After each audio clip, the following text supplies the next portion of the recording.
ڈالی ایسے لوگ ڈال رہے ہیں کہ جو نہ دین کی سمجھ رکھتے ہیں نہ شریعت کا علم رکھتے ہیں، جن کا حال یہ ہے کہ جنہیں مناظروں کے چیلنج کیے جائے تو یہ ایک کمرے میں بیٹھ کر مناظرہ کرنے کی بھی ان کی اوقات اور حیثیت نہیں، تو یہ پبلک میں بیٹھ کے کیا مناظرہ کریں گے؟ بہت خوب، سبحان اللہ۔ یہ صرف کوٹ اور ٹائی پہن کر الو بناتے ہیں قوم کو۔ انہیں کوٹ اور ٹائی پہننے والے بابوؤں میں ایک بابو ابھی نئے نئے آئے ہیں، ہے پرانے لیکن ابھی کچھ دنوں سے ذرا تھوڑے سے فیمس ہو گئے، ان کا نام ہے برادر عمران، حیدرآباد کے ہیں، اور میں ان کو کہتا ہوں سسٹر عمران۔ تو آپ کہیں گے نام کیوں بگاڑ رہے؟ ہم نے کہا بھائی سسٹر ہے، پردے میں رہتے ہیں، مردوں بریلی مردوں کے سامنے تو آتے بھی تو نہیں ہیں یہ لوگ۔ سسٹر عمران دیکھیے اب کیسے فتنوں کی باتیں پیدا کی۔ وہ عقیدہ مسلمہ عقائد جو 1400 سال سے چلے آ رہے، جب اس کے خلاف بولوں گے تو اختلاف پیدا ہوگا کہ نہیں ہوگا بھائی؟ مثال کے طور پر بھائی ایک بستی میں ایک عالم ہے، سارے دنیا کے لوگ ان کو عالم کہہ رہے ہیں، بزرگ مان رہے ہیں، ان کا ادب کر رہے ہیں، ایک جاہل آتا ہے کوٹ اور ٹائی پہن کے اور کہتا ہے یہ عالم نہیں، یہ مولانا نہیں، ایک نمبر کے جاہل ہے، تو فتنہ ہوگا کہ نہیں ہوگا؟ تو فتنہ کون ڈال رہا ہے؟ کیونکہ جو اجماعیت کو توڑ رہا ہے۔ اختلاف کا سبب کون بن رہا ہے؟ اختلاف کے ذمہ دار کون ہے؟ جو اس مسلمہ عقائد کے خلاف بول رہا ہے۔ وہی کام یہ لوگ کر رہے ہیں دن رات، اور ایک بڑی عجیب بات ہے کہ یہ دن رات اولیاء کے خلاف بولتے ہیں، نبی کی گستاخی کرتے ہیں، تو یہ گستاخی کرتے ہیں تو ان کے چہلا کہتے ہیں ہم دین کا کام کر رہے ہیں، اور جب ہم ان کو جو ہے ان کا رد کرتے ہیں اور رد کر کے کہتے ہیں کہ تم نبی کی گستاخی مت کرو، اولیاء کی گستاخی مت کرو، تو ان کے چاہنے والے جولا کہتے ہیں کہ تم فتنے کی بات کر رہے ہو۔ تو فتنہ ہم کر رہے ہیں جو بزرگوں کا دفاع کر رہے ہیں، یا فتنہ تم کر رہے ہو کہ جو 1400 سال کے بزرگوں کو گالیاں بک رہے ہو؟ چنانچہ آئیے جاہل زمانہ کو سنیے، اس نے کیسے کیسے ولیوں کی توہین کی ہے۔ برادر عمران کیا کہتا ہے ذرا سنیے۔ یہ شرک ہے تو دستگیر ہے، یہ شرک ہے۔ پہلا جملہ ان کے منہ سے نکلتا ہے تو شرک کا ایسا حیضہ ہے، بلکہ میں کہتا ہوں ان کے منہ میں شرک کا بواسیر ہو گیا ہے کہ بس اٹھے تو شرک ہے۔ رات کے 2 بجے ان کی بیوی اٹھاتی ہے، سنو اٹھو شرک ہے۔ ارے کیا ہوا، 2 بجے رات کو اٹھانا بھی شرک ہے کیا یار؟ شرک ہے۔ کیوں ڈرا رہے ہو قوم کو یار؟ مرد کے بچے بنو، سامنے بیٹھو نا، ہمیں بتاؤ کیا شرک ہے۔ خدا کی قسم جو میں 10 منٹ میں تمہیں مشرک نہ ثابت کر دے تو ہم تقریر کرنا چھوڑ دے۔ سبحان اللہ، بیٹھو تو یا رسول اللہ، زندہ آباد، زندہ آباد۔ تو شرک کیا ہے؟ یہ ایسے ایسے شرک بتائے جو 1400 سال میں کسی نے اس کو شرک نہیں کہا، اور آقا کی حدیث تھی کہ تم ایسی ایسی باتیں سنو گے جو تمہارے باپ داداؤں نے نہیں سنی ہوں گی۔ وہی دور دیکھ رہے ہیں ہم لوگ، یہ فتنے دار، یہ فتنہ پیدا کرنے والے لوگ۔ یہ شرک ہے کیا؟ تو دستگیر ہے، جملہ بھی غلط۔ ابھی اگر اللہ دستگیر ہے تو یہ شرک کہاں سے ہو گیا؟ کہاں شرک کا جملہ بولنا ہے، کہاں توحید کا، یہ تک تمیز نہیں ہے ان کو۔ یعنی ان کی حالت تو وہ ہو گئی صاحب کہ وحشت میں ہر نقشہ الٹا نظر آتا ہے، مجنو نظر آتی ہے، لیلا نظر آتا ہے، تو کہا دستگیر اللہ ہے۔ اب ذرا سنیے پہلے، پھر تفسیر ہم کریں ان کی بات۔ دستگیر عربی صفت اللہ کی وہاب کا معنی ہے۔ روک روک کے بتا رہا ہوں، انہیں تو سمجھ میں نہیں آئیں گی۔ آواز سمجھ میں آ رہی ہے نا ان کی؟ دستگیر عربی اللہ کی صفت میں چیلنج کرتا ہوں، دستگیر کون سی عربی زبان کا لفظ ہے؟ ذرا ثابت کر دیں۔ جاہل کو یہ تک تمیز نہیں کہ دستگیر عربی کا لفظ نہیں بلکہ فارسی کا لفظ ہے۔ عربی کا لفظ بول رہا ہے، فارسی کا لفظ ہے۔ جس جاہل کو عربی اور فارسی میں تمیز نہ ہو، یعنی ابا اماں ہے اور اماں ابا ہے، پہلے تمیز تو سیکھ کر آؤ یار۔ اور لوگ کہتے اسکالر ہے، یہ اسکالر ہے تمہارے کا؟ دستگیر عربی صفت اللہ کی وہاب ہے، پھر وہاب کا نام لیا اس نے، حالانکہ دستگیر فارسی زبان کا لفظ ہے، 2 لفظ کا مجموعہ ہے۔ دست یعنی ہاتھ، گیر یعنی پکڑنے والا۔ میں کہتا ہوں خدا کی قسم اللہ کی یہ صفت کسی جگہ نہیں آئی ہے، کیونکہ اللہ ہاتھی سے پاک ہے۔ بے شک۔ تو تجھے یہ تو تمیز نہیں ہے، توحید بتا رہا ہے تو خود مشرک ہے، شرک ہے۔ ابے تو خود شرک میں ہے پہلے، کہ اللہ دستگیر نہیں ہے، اللہ مدد فرمانے والا ہے، ہاتھ سے پکڑنے سے پاک ہے، وہ ہاتھ بڑھانے سے، وہ ہاتھی کی صفت سے پاک ہے۔ وہ عطا کرتا ہے مگر بغیر ہاتھ کے، وہ دیکھتا ہے مگر آنکھ سے پاک ہے، وہ چلتا ہے مگر قدم سے پاک ہے۔ اب آگے سنیے، دستگیر ہے تو پھر کیا پرابلم ہے ان کو؟ وہ اب ان کی زبانی سنیے۔ صفت اللہ کی وہاب کا معنی ہے، ربنا لا تزغ قلوبنا بعد اذ ہدیتنا، اے ہمارے رب ہمارے دلوں کو ہدایت دینے کے بعد مت پھیر دے۔ نمبر 3، اے ہمارے رب ہدایت کے بعد ہمارے اس دل کو مت پھیر گمراہی کی طرف ربنا لا تزغ قلوبنا بعد اذ ہدیتنا وہب لنا من لدنک رحمہ انک انت الوہاب. تو وہاب ہے, اپنے ہاتھ کھول کر بانٹتا ہے جس کو بھی بانٹتا ہے. یہ وہاب سے اس کو مشتق بتایا انہوں نے دستگیر کو, کہا اللہ دستگیر ہے. اور قرآن کی آیت ہے سورہ آل عمران پارہ نمبر 3 آیت نمبر 8 پڑھی انہوں نے, ربنا لا تزغ قلوبنا بعد اذ ہدیتنا وہب لنا من لدنک رحمہ انک انت الوہاب. انت الوہاب, وہاب کا ترجمہ کیا, تو وہاب ہے, دونوں ہاتھ کھول کر دیتا ہے. ابے ہاتھ کھول کر بند کر کے یہ صفت سے ہی پاک ہے, وہ صرف عطا کرتا ہے, ہاتھ سے پاک ہے. جب وہ ہاتھی سے پاک ہے. اور سب سے پہلی بات کہ وہاب کا یہ ترجمہ کس لغت میں ہے جی, ذرا ہمیں بھی تو دکھاؤ کہ اللہ ہاتھ کھول کر دینے والا ہے. وہاب کا ترجمہ ہاتھ کھول کر دینے والا نہیں ہے, بلکہ آپ ساری عربی لغتیں دیکھ جائیے, وہاب کا ترجمہ ملے گا بخشش کرنے والا, سبحان اللہ, عطا فرمانے والا, بے شک, خوب نوازنے اور دینے والا, دونوں ہاتھ کھول کر دینے والا. یہ کون سی لغت کا ترجمہ ہے آپ کا؟ تو قرآن کو بھی تم غلط ترجمہ کرتے ہو اپنے مطلب کے حساب سے. کیوں؟ ان کے ابا ابن تیمیہ نے کہا کہ اللہ کے ہاتھ ہے, اس لیے وہاب کا ترجمہ انہوں نے ہاتھ کھول کر بنا دیا. پھر آگے سنیں اور کیا پرابلم ہے ان کو. گمراہی کی طرف ربنا لا تزغ قلوبنا بعد اذ ہدیتنا وہب لنا من لدنک رحمہ انک انت الوہاب. تو وہاب ہے, اپنے ہاتھ کھول کر بانٹتا ہے جس کو بھی بانٹتا ہے. دستگیر صرف اللہ ہے, دستگیر صرف اللہ ہے, اور کوئی نہیں اللہ کے سوا. سمجھ میں آیا؟ دستگیر اللہ ہے. غوث پاک کو اب دستگیر کہتے ہیں نا, وہ نہیں ہے. یہ مقصد ہے اس کا کہنے کا. آگے سنیں. پیران پیر, اللہ کی قسم میرے ابو بکر صدیق ہے. اگر کوئی اولیاء اللہ میں سب سے بڑے ہیں, نبی کے بعد فضیلت والے ہیں, میرے ابو بکر صدیق رضی اللہ عنہ. ان سے افضل ہے کوئی؟ مگر ان کو کسی نے کبھی پیران پیر نہیں کہا. بحر العلوم, علم کا سمندر. اللہ کے نبی کو یہ لقب کبھی قرآن میں نہیں ملا, صحابہ کو نہیں ملا. شیخ الحدیث, اللہ کی قسم قرآن اور حدیث کا تو شیخ کبھی بھی نہیں بن سکتا رے. نبی کے الفاظ کا شیخ بنتا, تیری اوقات اتنی بڑھ گئی. تو ادنا اللہ کا بندہ, غلام, 2 کوڑی کا, نبی کا امتی, طالب علم ہے موت آنے تک. حدیث کا شیخ بنتا, حدیث کے اوپر ذرا یہ اثر آ گیا علم کا, ہو سکتا. کیا کیا بول رہے ہیں؟ کعبہ بھی جھک رہا ہے محمد کے شہر میں, نعوذ باللہ. ارے کمبخت قوالی میں میرے نبی کا اتنے بار نام لے رہا, ایک بار صلی اللہ علیہ وسلم نے پڑھتا. مردہ ہے, شرابی, عیاش, ماتمی, کالے کپڑوں والا. محمد تیرے باپ کی جاگیر ہے. محمد محمد محمد, نعوذ باللہ. اللہ کے نبی بول رہے ہیں لعنت ہے اس کے اوپر جس نے میرا نام سنا اور درود مجھ پر نہیں بھیجا, صلی اللہ علیہ وسلم. کعبے کو مدینے میں جھکائے. ارے کمبخت اتنی تو عقل استعمال کر کہ وقت کا نبی جا کے کعبے کے سامنے سجدے کرا, کعبہ آ کے نبی کے شہر میں جھکیا. اللہ کو نبی کے سامنے جھکائے, اللہ کو نبی کے سامنے جھکائے.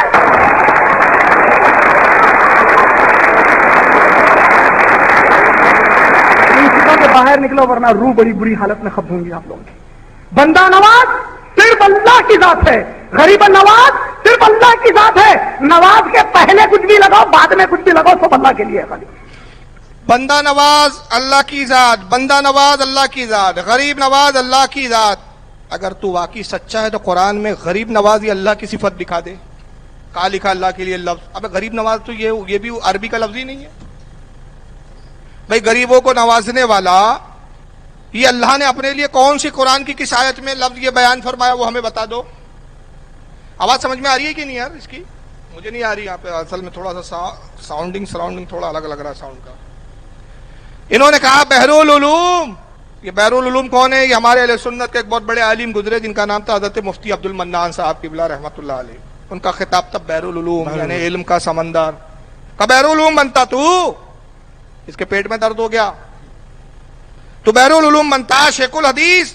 اس جاہل کو یہ نہیں معلوم کہ شیخ الحدیث تمہارے ابھی یہ لفظ استعمال کیا جاتا ہے اور اس شخص کے لیے استعمال کیا جاتا ہے جو دارالافتاء میں یا مدرسے میں بیٹھ کر حدیث کی خدمت کرتا ہے, حدیث پڑھاتا ہے, اس کو شیخ الحدیث بولتے ہیں. تو شیخ الحدیث کا مولوی صاحب, مولوی تو ہے بھی نہیں, جاہل صاحب کیا ترجمہ کرتے تو حدیث کا شیخ بنتا. ابے جاہل, حدیث کا شیخ مطلب نہیں ہوتا وہ شیخ جو حدیث کا پڑھاتا ہو, یہ اس کا ترجمہ ہوتا ہے. کہا تو شیخ الحدیث بنتا, حدیث تو نبی کی ہے, تو نبی کی حدیث کا شیخ بنتا. تو میں بھی کہتا ہوں تو گندا نکما سڑا ہوا سڑک چھا, تجھے کچھ پتا نہیں, تو بھی اتنا ننگا نکما, تو نبی کی حدیث کا اہل بنتا کہ اپنے آپ کو اہل حدیث بولتا ہے.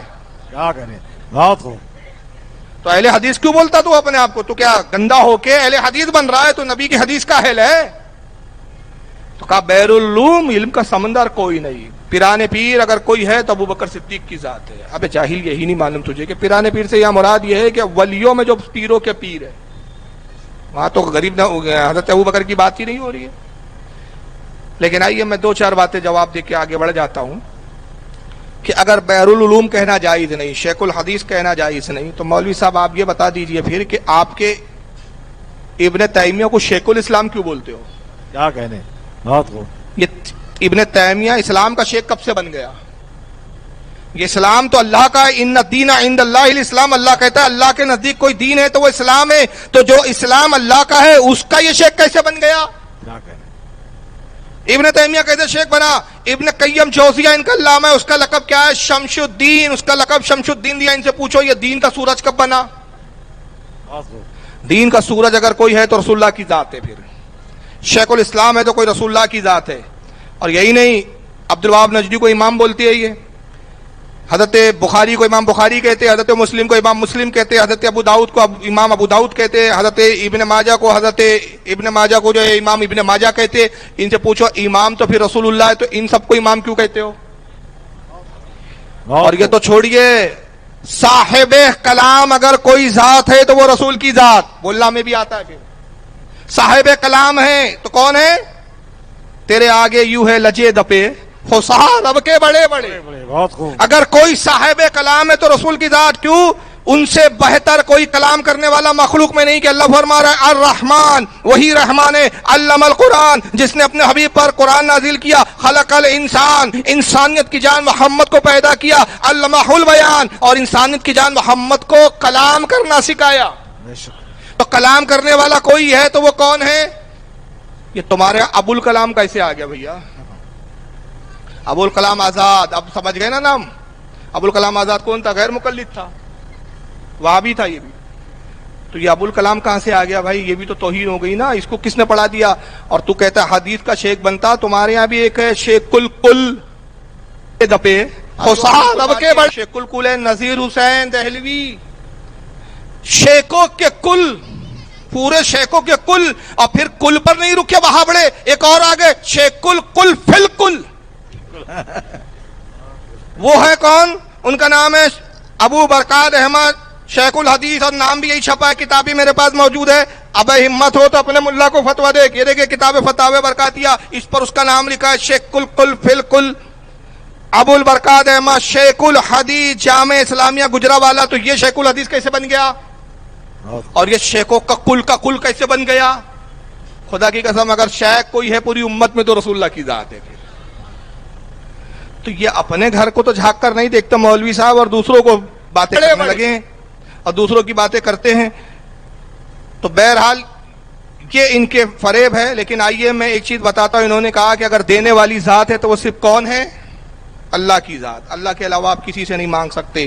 اور دلیل میں انہوں نے قرآن کی جو آیت پیش کی اس میں وہاب کا معنی انہوں نے یہ بتایا کہ صرف اللہ ہی دینے والا ہے. حالانکہ اس آیت میں یہ کہا لکھا ہے کہ اللہ کے علاوہ کوئی دوسرا دے نہیں سکتا. بے شک اللہ کی عطا سے دے سکتا ہے. کیوں؟ کیونکہ قرآن دوسری جگہ یہ بھی تو کہہ رہا ہے. لیکن مولوی اور ان جاہلوں کو قرآن کی دوسری آیت نہیں دکھتی. اپنے مطلب کی ایک آیت لیتے دوسری چھوڑ دیتے. پارہ نمبر 10 سورہ توبہ آیت نمبر 74 دیکھیں رب کیا فرماتا ہے. اس کا پس منظر سن لیجئے کہ جب ہجرت کر کے مسلمان مدینے آئے، وہ مہاجرین مکہ کے کہ جو مکہ میں رہتے تھے ہجرت کر کے مدینے میں آئے، تجارت کی، اللہ نے ان کو ترقی کی، اور رسول ان کو دعائیں دیتے تھے، ان کے کاروبار کے رزق کی برکتیں کے لیے دعائیں کرتے تھے. نتیجہ یہ ہوا کہ مدینے کے وہ منافق جو پہلے سے مدینے میں رہتے تھے وہ حسد میں مبتلا ہوئے اور وہ ان سے جلنے لگے. اور جب جلنے لگے تو قرآن میں اللہ نے یہ آیت نازل فرمائی. پارہ 10 سورہ توبہ آیت نمبر 74 رب فرماتا ہے وَمَا نَقَمُوا إِلَّا أَنْ أَغْنَمَهُمُ اللَّهُ وَرَسُولُهُ مِنْ فَضْلِهِ. اللہ فرماتا ہے حبیب ان منافقوں کو کیا یہی برا لگا کہ اللہ اور اس کے رسول نے انہیں غنی کر دیا اپنے فضل سے. یہاں اللہ فرما رہا ہے صرف میں نے غنی نہیں کیا، کس نے کیا ساتھ میں؟ اللہ. واللہ اللہ اپنے رسول کے لیے بھی کہہ رہا ہے کہ اللہ و رسولہ، رسول اور اللہ دونوں نے ان کو غنی کر دیا. تو پتہ چلا کہ حقیقی دینے والا اللہ ہے، مگر اللہ کی عطا سے رسول اللہ بھی عطا فرماتے ہیں. اور یہی عقیدہ صحابہ اکرام کا تھا.